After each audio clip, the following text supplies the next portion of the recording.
messages out there. Tiffany is now at the mic at the library. Welcome, Tiffany. How are you? Welcome. Thank you.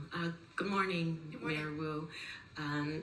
Thank you for, first of all, everything that you're doing. So many of us were watching you while you were in Washington defending the rights of people who don't have a platform, as you mentioned. Good, Tiffany. So we're talking a lot about the pressures that the federal government is levying against cities and states, particularly like Boston, who are taking a stand around liberation and freedoms. And while we know you're very busy with that, so I'm from the Boston Cyclists Union and want to talk really intentionally and transparently about the removal of the Flexposts. That was an unannounced and didn't really give advocates and community members that work so hard to get these infrastructural improvements installed. So what would you like to say to the community who uses these protected bike lanes and depends on the safety of these Flexposts? Because there was no confirmation, there was no communication prior to. Tiffany, thanks. Thank you for being here. Tiffany, I'll ask you a question just to make sure we're on the same page, because I think sometimes the information can get sort of pulled or communicated in different ways. How many feet of Flexposts, in your understanding, were removed that then exposed a bike lane that wasn't otherwise protected? Do you know? Oh, can you turn the mic back on for Tiffany, please? Do you know? I don't know. Okay, so this is important because I went out there because I wanted myself to see exactly what had happened. And we're talking about Mass Ave, which is the place that I think many advocates and cyclists are referring to. Yeah. And Mass Ave, in the last several years, we're very proud to have added a protected cycle lane there. Mm-hmm. Even as I was out there, it was middle of the day, maybe around 1 p.m. or something like that.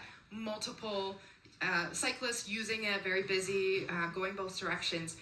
The cycle lane is protected by concrete barriers all the way down. Those concrete barriers had posts sticking out the top of them, some of which were in okay shape, some of which had been crumpled, etc. And there was one place that was maybe a 20-foot stretch that Flexposts had not been in concrete barriers and were directly into the ground that had been removed. That was a mistake not to have the concrete barrier replacing that. And so that is being put back, or hopefully, if not already, will be put back soon, so that the entire stretch, including that 20-foot segment, will be protected. But it wasn't a removal of a bike lane. It wasn't a sort of overall decision that we are going to quietly reverse infrastructure that had been put in to create a safe way and separation.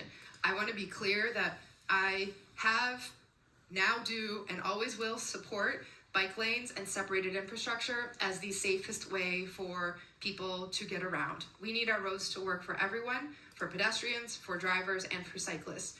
But it is also undeniable that in spaces that I'm out and about all across the city, in rooms with seniors, in rooms with our disability community, with small businesses, almost across the board in every neighborhood, we are now at a point where we have been in the progress of building out our bike network for the last 15 years as a city, and now it is extensive because we've done such a good job of getting things quickly into the ground to save lives and to protect people. The way that it has been done, I think, has often prioritized speed and therefore getting those safe separation into the ground, rather than taking into account, should there be a slight tweak in the design so that delivery trucks can also access the curb for the businesses, or spaces where we need to think about accessibility for other residents, or parking, which is a necessity for many in different communities. We need to be at a point where we are holistically improving how we do this, because it is a citywide concern right now that the cycle lanes have been causing traffic or causing inconvenience or hurting economically, this and that. Now again, safety is the top priority for everyone. And when we install bike lanes, we make the streets safer for everyone. But how we do what we do really matters. And we need to get to a place where the materials that we use, the processes that we go through, the conversations that we have really do incorporate the holistic needs of the community, and it's not just a one and done and we move on to the next place. We are going through and making sure to ask community members, just as we would in any other policy area, has this actually been doing what it was intended to do?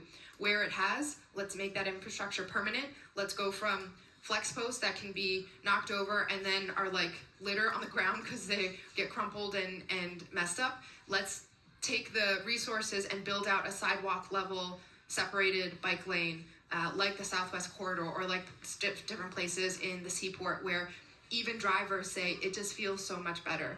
And in a corridor like American Legion where it was a very dangerous two-lane straightaway that was a frequent place for crashes to happen from drag racing. The roadway was narrowed. It is much safer now. It's been working well, but it is such a large sea of flex posts all the way down and such a large expanse on the other side of those posts that we should really have conversations. Is it about building it out and having green and trees installed? Is it about moving that cycle track up on the sidewalks? Other changes? We can't just stay stuck in this, what was intended to be fast, cheap, tactical to evaluate whether it worked. Let's take it to the next phase now as a city and have our infrastructure that prioritizes safety, includes everyone's need in the community, and also reflects our long-term commitment to doing this right. Thank you for your call. You know, your question, in related things, I think if you were to stop, this is not scientific, but